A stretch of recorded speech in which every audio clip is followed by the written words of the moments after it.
ನನ್ನ ಮರೆತಾಕಿ ಒಂಟಿ ಮಾಡಿ ನಡೆದಾಕಿ ಅನ್ನುವಂತ ಸಾಹಿತ್ಯನ ಬರೆದು ಸರ್. ಸೂಪರ್. ಅದು ಜಾನಪದ ಶೈಲಿಯಲ್ಲಿ ಆವತ್ತಿನ ಟೈಮಿಗೆ ಎಷ್ಟರ ಮಟ್ಟಿಗೆ ಫೀಲ್ ಅನ್ನ ಕೊಡ್ತಂದ್ರ ಸರ್. ಹೌದು. ಜಗ್ಗಷ್ಟು ಸಾಕಷ್ಟು ಸಾರಿ ಒಂದು 3,000-4,000 ಜನ ನನಗೆ ಫೋನ್ ಹಚ್ಚಿರ್ಬೇಕು ಸರ್. ಸಖತ್ ಇಂಪ್ರೆಸಿವ್. ನನಗೆ ಇಷ್ಟ ಆಯ್ತು. UK ಲೋಕಲ್ ಮೀಡಿಯಾದವ್ರು ಅಂತೇಳಿ ಧಾರವಾಡದವ್ರು ಒಬ್ರು ನಮ್ಮ ಆನಂದ್ ಸರ್ ಅಂತೇಳಿ ಹಾಕಿದಾರೆ ಸರ್. ಅದನ್ನ ಅದ್ರಲ್ಲಿ ಅವ್ರ ನಂಬರ್ ಕೂಡ ಹಾಕಿದ್ರು, ಸಾಹಿತ್ಯಗಾರ ಅಂತ ಎಲ್ಲಾ ಲಿರಿಕ್ಸೇ ಬರೆದು ಹಾಕಿಬಿಟ್ರಿ ಸರ್ ಅವರು. ಆ ಟ್ಯೂನ್ಗೆ ಫೋನ್ ಹಚ್ಚವ್ರು. ನನ್ನ ಕಣ್ಣ ಮುಂದೆನೆ ಒಂದು 5-6 ಜನ ಹತ್ತಿದಾರೆ ಸರ್ ಹಾಡಕ್ಕೆ. ಹೌದಾ? ಅಷ್ಟು ಫೀಲ್ ಸರ್. ಅವತ್ತಿನ ಜಾನಪದ ಲೋಕದಲ್ಲಿ ಜರ್ನಿ ಕೊಟ್ಟಂತ ಹಾಡು ಸರ್.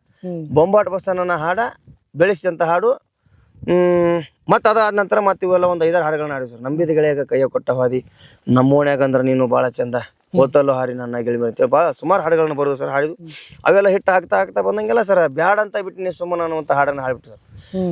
ಹಿಟ್ಟಿನ ಮೇಲೆ ಹಿಟ್ಟು ಆಗ್ಬಿಟ್ಟು ಸರ್ ಸಾಂಗ್. ಈಗ ನಮ್ಮ ಬಾಳವಣ್ಣ